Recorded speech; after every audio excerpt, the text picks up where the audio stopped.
Bienvenidos muchachos a nuestro canal de YouTube. Como sabrán, nosotros somos terapeutas ocupacionales. Y esta no es una expectativa nueva, una nueva metodología que queremos probar, que es subir nuestras clases a YouTube. ¿Para qué? Para que ustedes aprendan, para que yo aprenda, para que usted, el hombre del comentario número 25, aprenda. Así que esta es la primera clase que vamos a grabar sobre epilepsia. Esto mola mucho, chavales. Así que en este vídeo voy a hablar sobre la fisiopatología de la epilepsia. Soy el Dr. San Agustín y si esta es la primera vez que visitas el canal, recuerda suscribirte porque hago vídeos de medicina que pueden facilitarte el estudio. sean padres del canal. La epilepsia es un trastorno neurológico crónico que consiste en la repetición de crisis convulsivas, que llamamos crisis epilépticas. Normalmente el diagnóstico se hace cuando hay dos o más crisis espontáneas. Pero entonces, ¿qué es una crisis epiléptica? La podemos definir como una descarga brusca de una intensidad anormal y con hipersincronía de un conjunto de neuronas del cerebro. Y esto dará lugar a una serie de manifestaciones clínicas que a veces pueden ser muy evidentes y otras veces son más subjetivas y difíciles de ver. Fisiología y fisiopatología de la epilepsia. Es importante entender un poco cómo funciona esto para poder comprender el mecanismo por el que funciona la epilepsia y entender cómo actúan los diferentes tratamientos farmacológicos. Ya sabemos que el sistema nervioso está formado por neuronas que se comunican entre sí a través de los espacios sinápticos. Los impulsos nerviosos que transmiten las neuronas son en realidad impulsos eléctricos llamados potencial de acción y que se desplazan gracias al flujo de iones que entran y salen a través de los canales proteicos que posee la membrana. En la imagen podemos ver cómo se traduce en una onda de descarga eléctrica que se desplaza por la membrana celular y que es una onda, podríamos llamar, de despolarización. A continuación, ese impulso eléctrico llegará a la zona terminal del axón y se encontrará con la sinapsis. La sinapsis es un espacio que separa una neurona del botón dendrítico de la neurona siguiente. Es decir, tenemos tres elementos: la neurona presináptica, que es la emisora, el espacio sináptico y la neurona postsináptica, que sería la receptora. Aquí es importante saber que el impulso eléctrico que llega, es decir, el flujo de iones, estará controlado por los neurotransmisores del axón terminal de la neurona presináptica, que se liberarán al espacio sináptico y actuarán en receptores de la neurona postsináptica y serán los encargados de excitar o inhibir el potencial de acción en la siguiente neurona o neurona postsináptica. Aquí entonces lo que podemos hacer es distinguir entre dos tipos de neurotransmisores, unos que pueden ser excitatorios y otros que pueden ser inhibitorios según faciliten o impidan la transmisión del potencial de acción de una neurona a otra. ¿Qué ocurre en las crisis epilépticas? Pues que hay un llamado cambio de despolarización paroxístico en un grupo de neuronas que se sincronizan entre ellas y envían un gran número de impulsos eléctricos de forma repetida, que llamamos paroxística. ¿Y esto a qué se debe? Pues a dos posibles mecanismos o causales que se pueden combinar entre ellos. Uno, pues que sea un exceso de excitación y otro que sea un déficit de inhibición. Bueno, entonces, ¿qué diferencia hay entre un impulso eléctrico excitatorio e inhibitorio? O sea, ¿cómo funcionará en una neurona excitatoria o en una neurona inhibitoria? Pues en la neurona excitatoria el potencial de acción irá progresando porque va abriendo los canales del sodio que van entrando en la célula, se van despolarizando y esto va progresando. Por la parte posterior el potasio irá saliendo de forma que se irá repolarizando por detrás. Es el proceso que hemos explicado antes. Y al final pues habrá un equilibrio un reequilibrio entre el sodio y el potasio a través de unas bombas o unos canales específicos iónicos para ello. Pues bien, el potencial de acción llegará a la parte terminal del axón donde abrirá unos canales de calcio y esta apertura de los canales de calcio propiciará la entrada de este ion del calcio a nivel de presináptico y esto será muy importante para la liberación de un neurotransmisor específico excitatorio que en este caso es el glutamato. ¿Qué es lo que ocurre? Que el calcio intracelular que en este momento hay lo que hará será movilizar las vesículas sinápticas en las que habrá este neurotransmisor, que es el glutamato, que se fusionarán a nivel de la membrana presináptica y liberarán el glutamato al espacio sináptico, a la hendidura sináptica, de forma que irá llegando a la membrana postsináptica y se unirá a unos receptores específicos, formándose un complejo del glutamato con esos receptores. Estos receptores que están en unos canales específicos son el NMDA. Entonces, esto lo que hará a nivel de neurona postsináptica es que se abran los canales de sodio y también de calcio, se provoque una despolarización que cuando llegue a un umbral causará un potencial de acción y ya tenemos otra vez el impulso nervioso, el impulso eléctrico que seguirá hacia adelante. Por otra parte, tenemos un impulso inhibitorio que podemos encontrarnos en neuronas inhibitorias, en las cuales el proceso es el mismo del potencial de acción que llegará a la terminal presináptica. Lo que ocurre es que aquí el neurotransmisor será el GABA.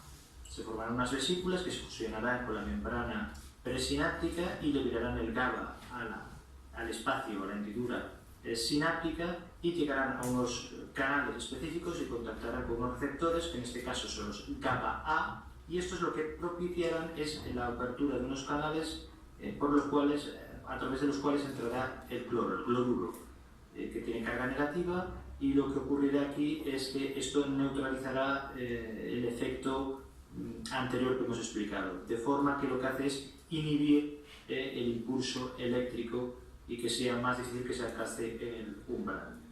Tanto en un caso como en otro también hay unos mecanismos de recaptación presináptico por los cuales el GABA vuelve a la neurona presináptica, pero que no voy a entrar aquí. Entonces, recapitulemos. El principal neurotransmisor excitatorio en el cerebro es el glutamato, que se une a su receptor postsináptico más importante, el NMDA, provocando la apertura de los canales de calcio y sodio a nivel de neurona postsináptica y propiciando la continuación del impulso nervioso, del potencial de acción. En algunos pacientes con epilepsia parece como si la activación de estos receptores fuera más rápida y durara más tiempo. Por otra parte, tenemos el principal neurotransmisor inhibidor en el cerebro, que es el GABA. Este se une a su receptor postsináptico, el GABA-A, que inhibe la señal eléctrica abriendo los canales que dejan entrar el cloruro e inhibiendo la señal eléctrica. Algunos pacientes epilépticos tienen afectaciones genéticas que hacen que tengan un receptor del GABA que es anómalo y entonces no son capaces de inhibir la señal. Y otros pueden tener una afectación de los canales iónicos por lesiones cerebrales o por tumores, infecciones y lesiones diversas. Independientemente que sea una disminución de la inhibición de la señal eléctrica, del impulso nervioso, o un aumento de la activación del impulso nervioso, de la actividad eléctrica, si hay un grupo de neuronas que empiezan con descargas eléctricas repetidas y de forma simultánea, o sea, el cambio de despolarización paroxístico del que hablábamos al principio, esto causará unos signos externos que pueden ser muy evidentes o unos síntomas subjetivos difíciles de ver, pero que constituirán manifestaciones de la epilepsia. Todo dependerá del tipo de neuronas que se afecten. Si el vídeo te ha gustado, recuerda darle a me gusta y compartirlo en redes sociales. Y recuerda...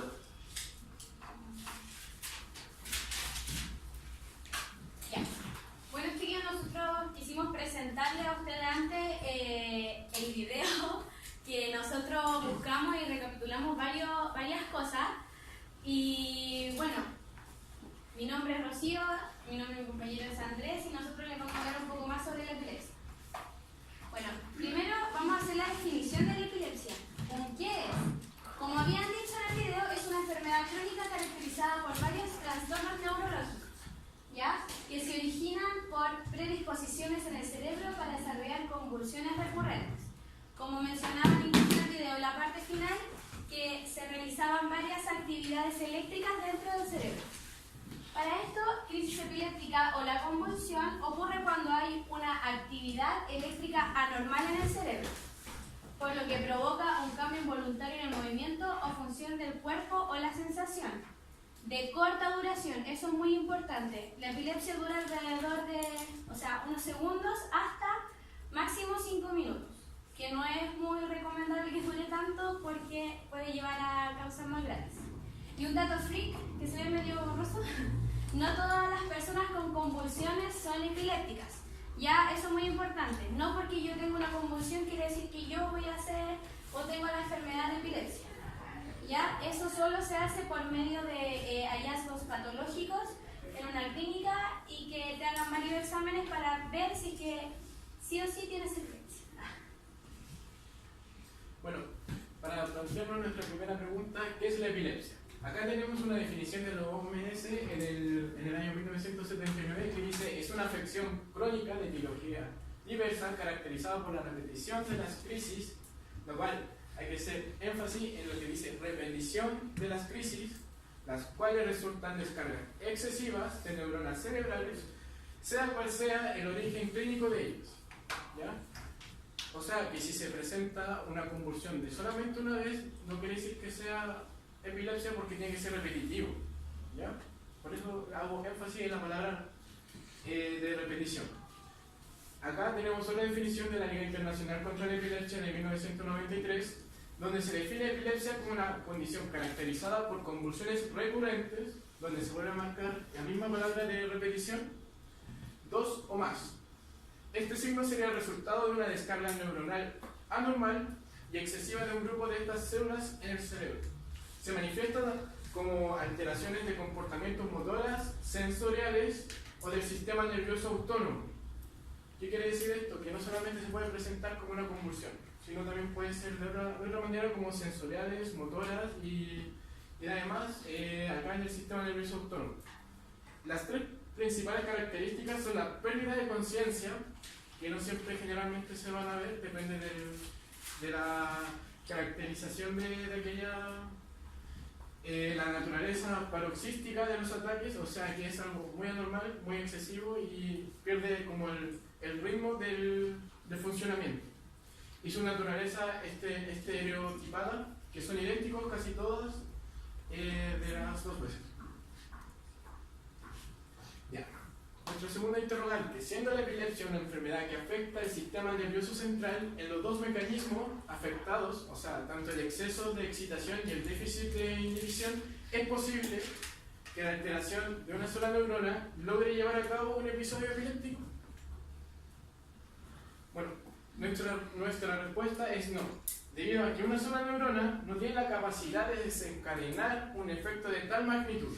¿Ya?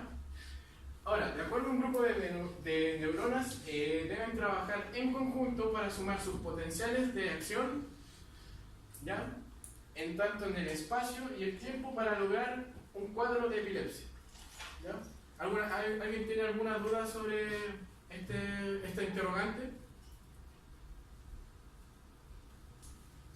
Jimmy. ¿Existe un espacio específico en el cerebro o puede ser en cualquier zona? Lo vamos a contar un poquito más adelante, pero te doy como una información por adelantada que depende de la clasificación de epilepsia, porque hay algunos que son muy generalizadas y otros son como parciales, donde hay algunos tipos de epilepsia donde afectan tanto los 2 hemisferios y en otras donde solamente puede ser afectado como un lóbulo o un hemisferio solamente. ¿Ya? El Leo tenía otra pregunta. Es que como dice que tiene que ser un grupo de neuronas las que tienen que tener impulso repetitivo. ¿Se sabe cuánto cantidad, cuánto el sector del cerebro, cuánto es representativo para el grupo neuronal? Según lo que llevamos a cabo en nuestra investigación, eso no se da por concreto porque dado que solamente se presenta como el efecto de cuando uno desencadena este efecto, ¿sí? Entonces se ve como la reacción del cuerpo solamente, pero no se cuentan las neuronas que se necesitan para que esto ocurra.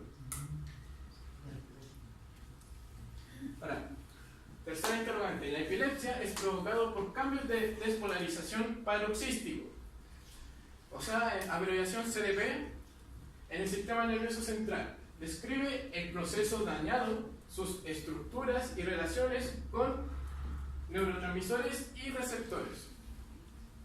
En la cual nuestra respuesta es: los procesos moleculares que convergen con la aparición de estas alteraciones dieléctricas dependen fundamentalmente de la actividad de los receptores, tantos ionotrópicos como metamonotrópicos. ¿Ya? Lo que no solo condicionan severas modificaciones en los flujos iónicos, sino que también en la transmisión sináptica y en la comunicación intracelular.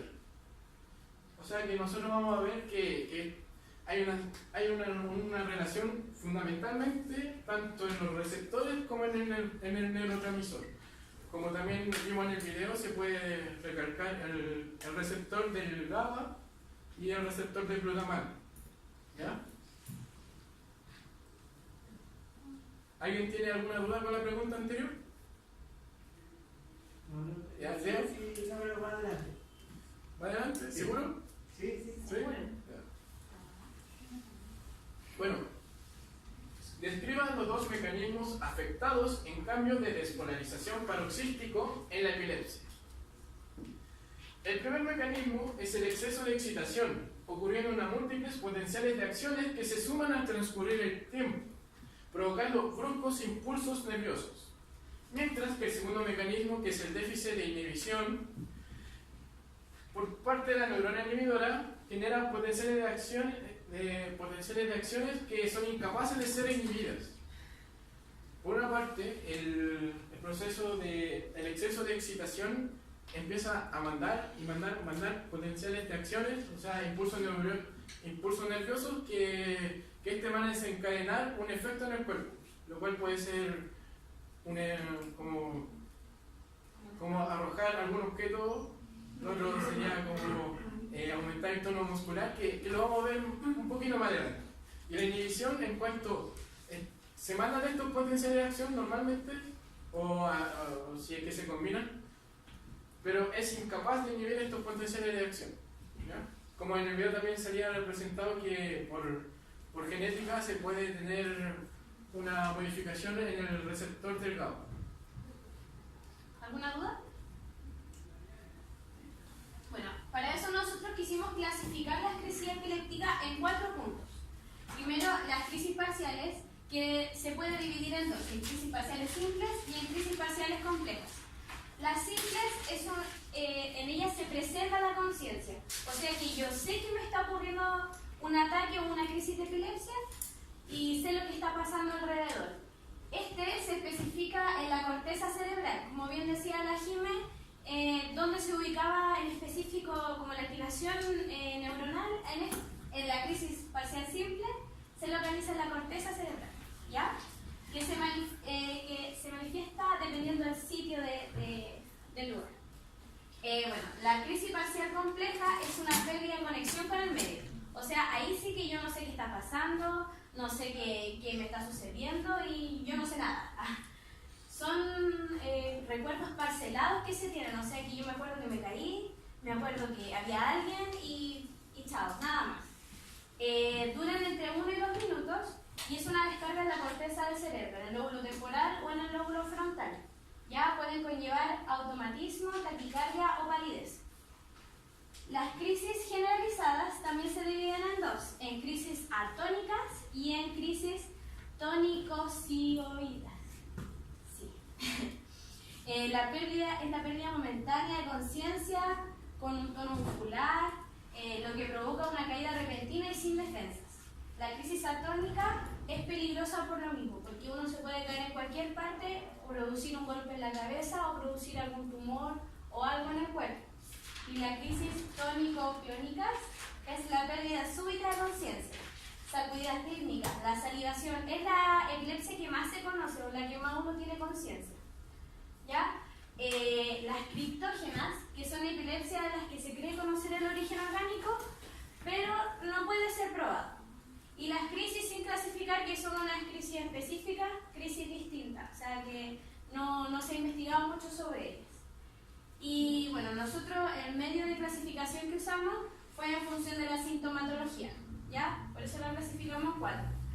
Y la caracterización no solo es descriptiva, como está escrito aquí, sino que también es el diagnóstico de sí misma. Cada persona va a tener una epilepsia específica según cómo actúa en su cuerpo. ¿Ya? Ya. Otra pregunta. Mencione 2 tipos de clasificación de crisis de epilepsia, mencionando una característica de esta.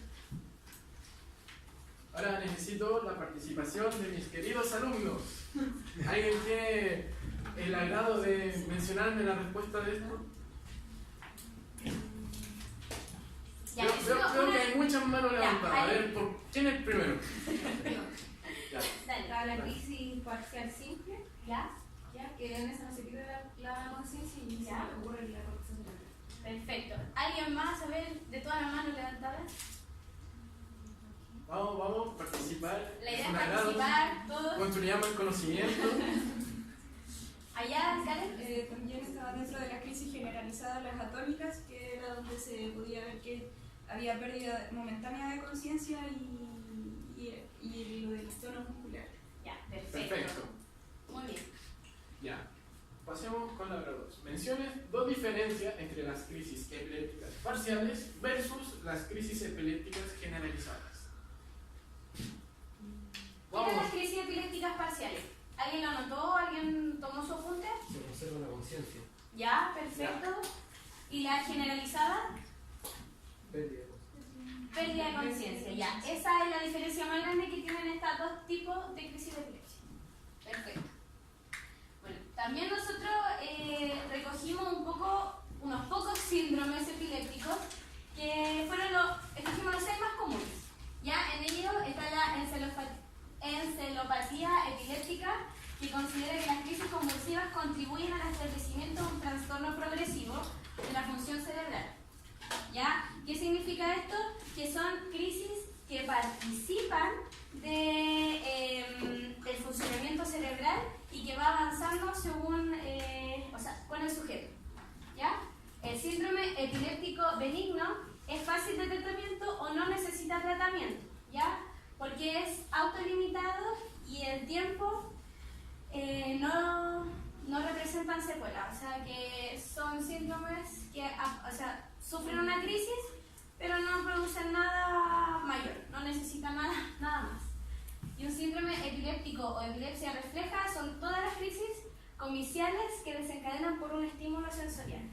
¿Ya? ¿Ariel? El síndrome epiléptico benigno es el que dijiste al principio que puede durar hasta incluso segundos.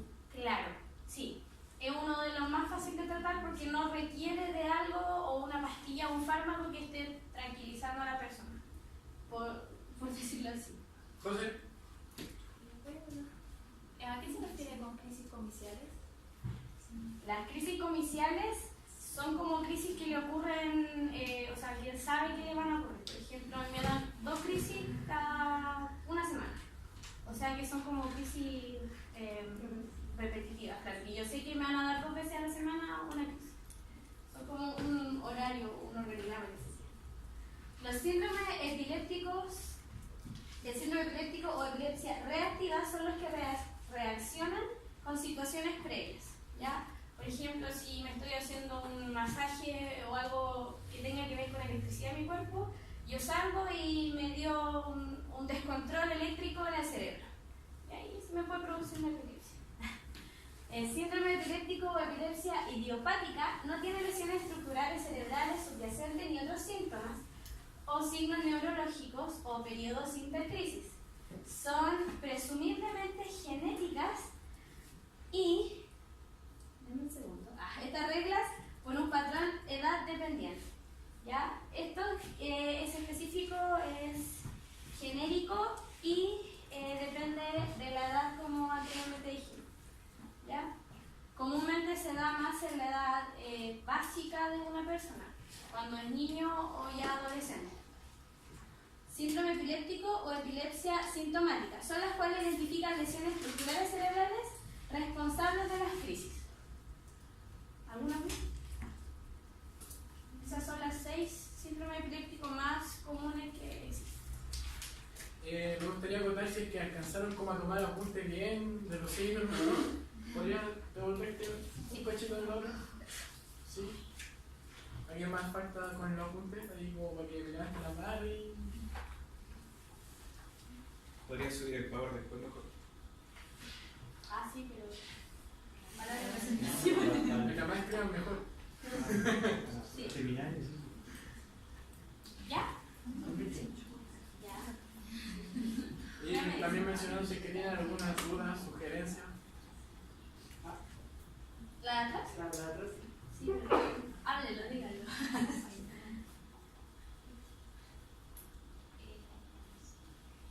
Es que aparecen mucho y me gustaría saber cuáles son las que ustedes destacarían como las que sí o sí podríamos como resaltar. Es que, mira, los síndromes epilépticos son muchos. Encontramos más de 30 y estos son los 6 más importantes. O sea, con que noten los nombres, igual después si lo googlean o lo buscan, les va a salir. Son muchísimas, así que lo resumimos bastante. Para ustedes. Con todo el cariño, con el amor. ¿Lo puedo cambiar ahora? ¿Y ahora? ¿Sí? Ya. Ya.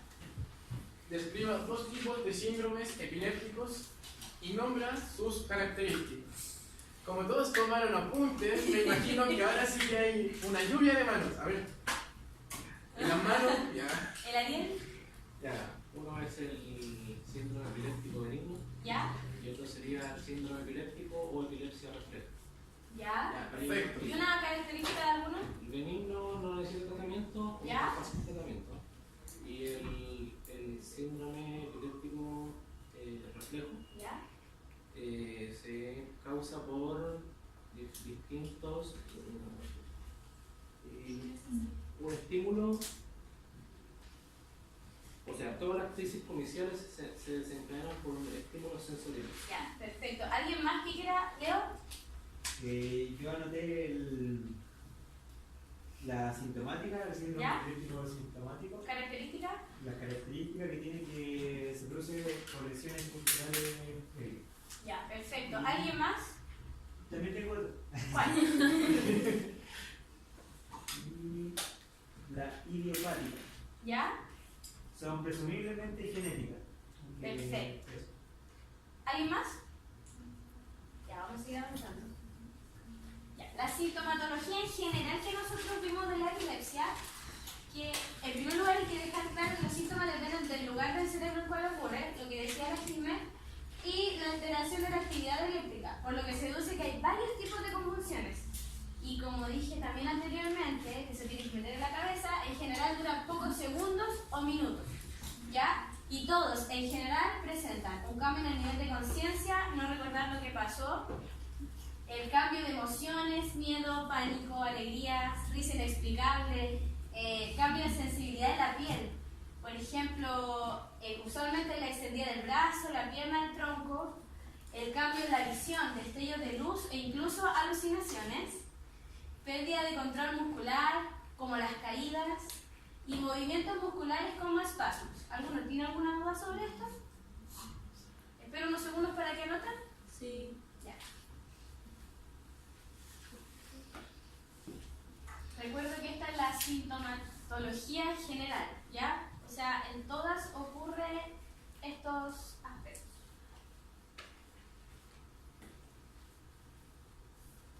¿Alguna duda?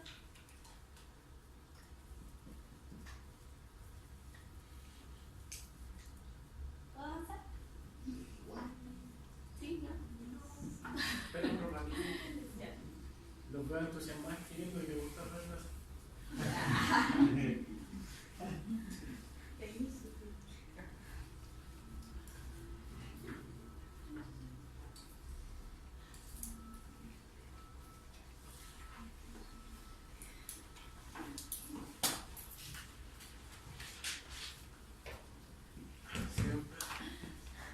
¿Qué se hace la radio? ¿Ya? ¿Sí? Ahí, vamos a Ya. ver. A continuación vamos a ver las causas que se reúnen por un factor determinante. En este caso lo reunimos por la edad de padecimiento. ¿Ya? En neonatos menores de un mes tenemos, por ejemplo, la hipoxia perinatal, hemorragia intracraneal, infecciones del sistema nervioso, meningitis, encefalitis, alteraciones genéticas o metabólicas, trastornos metabólicos y traumatismo cráneoencefálico. Otra cosa importante de ver es que en casi todo el factor determinante siempre va a haber algo que los va a conectar. Por ejemplo, vamos a ver varios de estos repetidos en las edades que vienen. Por ejemplo, en niños de 1 mes a 12 años tenemos crisis febriles, alteraciones genéticas, idiopáticas, tóxicos y defectos metabólicos, infecciones del sistema nervioso. No es necesario que lo noten tanto. En adolescentes de 12 a 18 años podemos ver traumatismo, genética y enfermedades degenerativas, tumores, consumo de tóxicos, incluyendo alcohol y drogas, e infecciones. En adultos de 18 a 35 años podemos ver traumatismo, abstinencia del alcohol, idiopáticas y consumo de tóxicos. Y otras consecuencias comunes que en realidad los reunían todas las edades eran accidente cerebrovascular, lesiones en el momento del nacimiento, insuficiencia renal hepática y enfermedades metabólicas. Ya esas son más o menos las causas por edad. ¿Y para eso? En epilepsia es provocado por los cambios de despolarización paroxístico, el CLP nuevamente, en el sistema nervioso central. Describe el proceso dañado, sus estructuras y relaciones con neurotransmisores y receptores. Salió la pregunta repetida. Ya. Consecuencias. Pueden haber varios tipos de consecuencias y nosotros las agrupamos en 3 distintas. Primero, consecuencias físicas. Tenemos efectos secundarios de medicamentos, accidente en el momento de la crisis, que el deporte es beneficioso, eso es muy importante, es muy beneficioso, ya que nos permite un control sobre las convulsiones, la reducción de funciones cerebrales, inhalación de líquido hacia los pulmones que puede causar neumonía y lesiones causadas por caídas, golpes, mordidas durante la convulsión. También tenemos consecuencias psicológicas, en las cuales afectan las actividades cotidianas correspondiente a repercusiones psicológicas, una baja autoestima, problemas de aprendizaje y depresión por el rechazo que le va a tener la sociedad.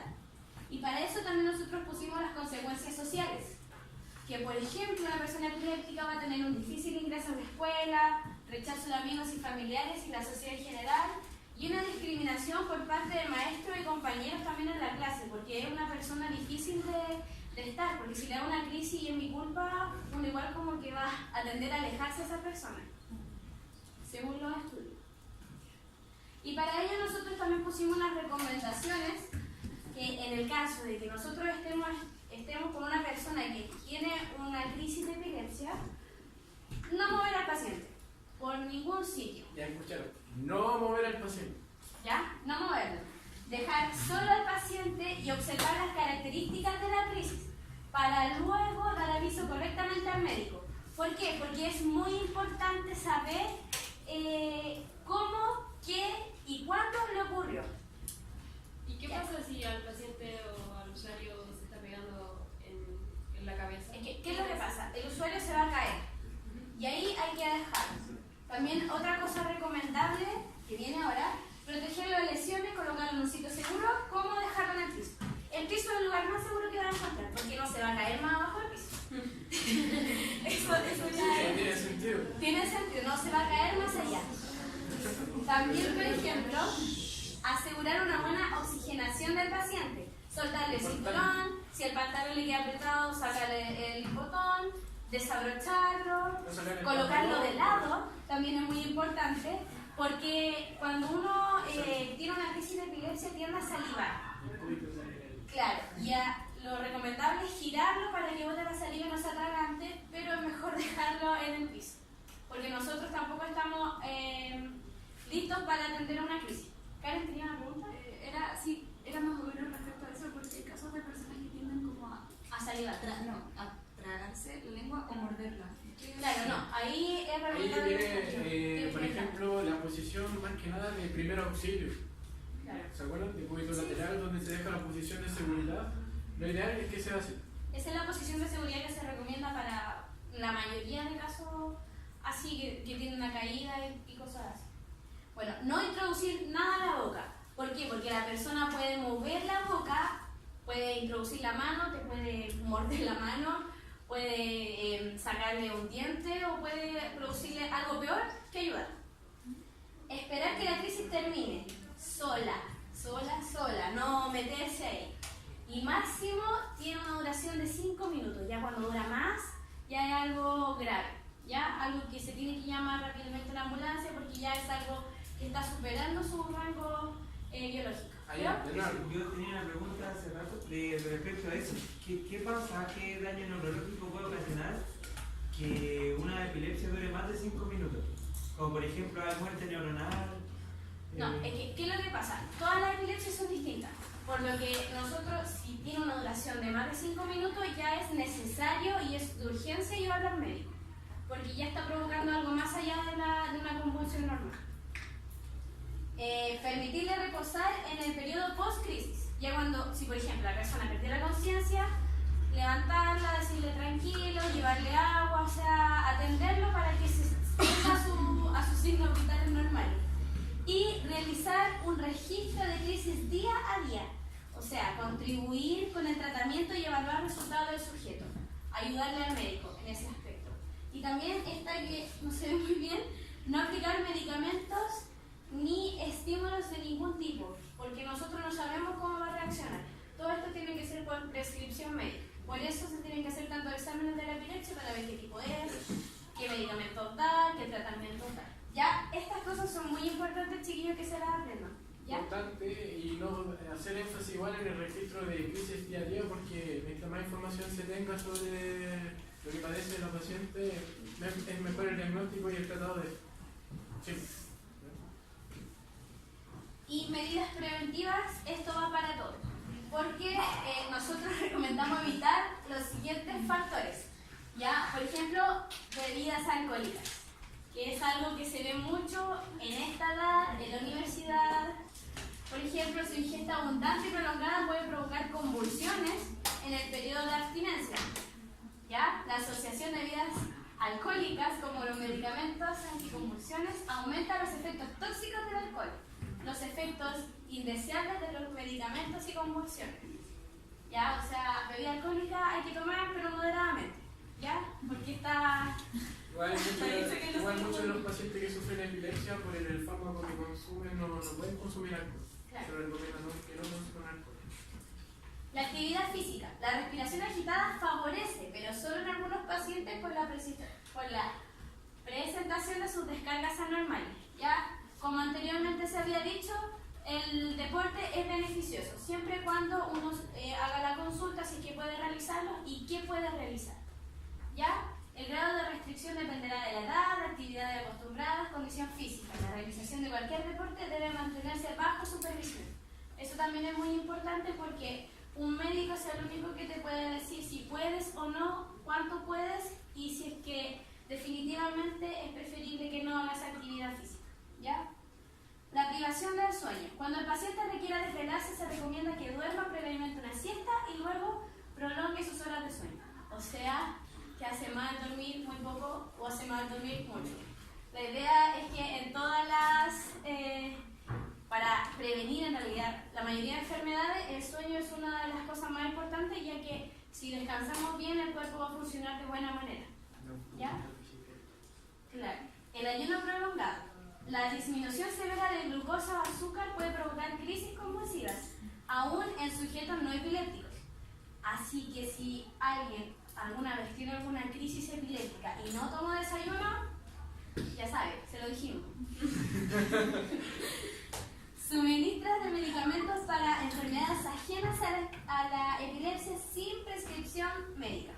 Bueno, yo creo que esto es fundamental para todas las enfermedades, ya que nosotros no podemos llegar a ingerir un medicamento porque me dijeron que me hacía bien para tal enfermedad. Ya yo creo que en esto son muy sabios los médicos y saben qué medicamentos dar, qué medicamentos quitar. ¿Ya? Porque esto puede provocar una manifestación de intoxicación o causa descontrol de la epilepsia. Eso sería muy mal. Suena malo, es muy malo. Sí.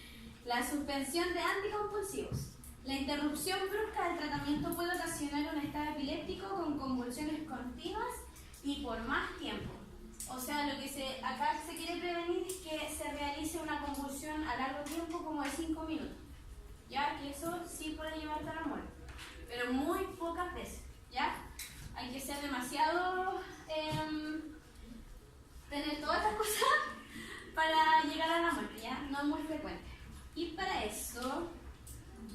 Ahora, miren qué bonita pregunta. Realice un mapa conceptual de acuerdo al mecanismo afectado de la epilepsia, agregando el neurotransmisor y su receptor afectado. ¿Alguien quiere pasar a la pizarra a hacerlo? Acepto voluntario. Ya, Leo. Leonardo. Adelante. ¿El inhibidor y el excitatorio también? Sí. Pero Mientras más relaciones concretas, mejor el mapa conceptual. tómale. Algo simple, algo tranquilo. Inspírate. Puede ser como un dibujito de esquema. Como quieras. Ok. Algo que se entienda que después tú no puedas explicar. La neurona presináptica. La neurona presináptica. Acá se producen potenciales de acción y de polarización, y son potenciales eléctricos en la neurona. Ya. Entonces, ¿cómo se produce la epilepsia? La epilepsia se produce debido a una despolarización irregular en la neurona, lo que provoca potencial eléctrico repetitivo. Por ejemplo, muchos potenciales eléctricos de la membrana, todo lo que provoca apertura de canales. Uno de los canales más importantes que se encuentra aquí en el botón presináptico de la neurona presináptica es el de calcio. Este provoca el movimiento de vesícula. La vesícula en su interior tiene neurotransmisores. En este caso vamos a hacer un potencial excitatorio. Tienen un neurotransmisor que se llama glutamato. Muy bien. El glutamato se acopla a la vesícula se acopla a la membrana liberando los neurotransmisores en el espacio presináptico. Aquí tenemos nuestra otra neurona, que sería la neurona postsináptica o receptor, que también tiene unos receptores. Los receptores, que eran los NMDA, que reciben este glutamato, provocando un potencial hacia el resto de la neurona, terminando en el axón. Sí, es posible. Exacto. ¿Qué es lo que sucede en el mecanismo de afectado por la epilepsia? ¿Qué es lo que sucede aquí? Cuando se produce un ataque epiléptico, esto se produce regularmente como se produciría en una condición de estado normal de una persona. Entonces, los impulsos eléctricos, la excitación de la neurona se provoca desproporcionalmente, lo que provoca convulsiones, espasmos en las personas y todo lo que vimos hace un ratito. Eso. Y así se provocaría. Perfecto. ¿Sí? Y Muy bien, un 7. Aquí tengo algo que decir, que Leo creo que lo dijo, pero no lo dijo. ¿Ya? Que fue que los mecanismos afectados serían un exceso de excitación y el otro sería el déficit de inhibición. exacto. Bien, Eso. claro. Y por otro lado, el déficit de inhibición se provocaría por otro neurotransmisor. El neurotransmisor que produciría una inhibición en el receptor sería GABA.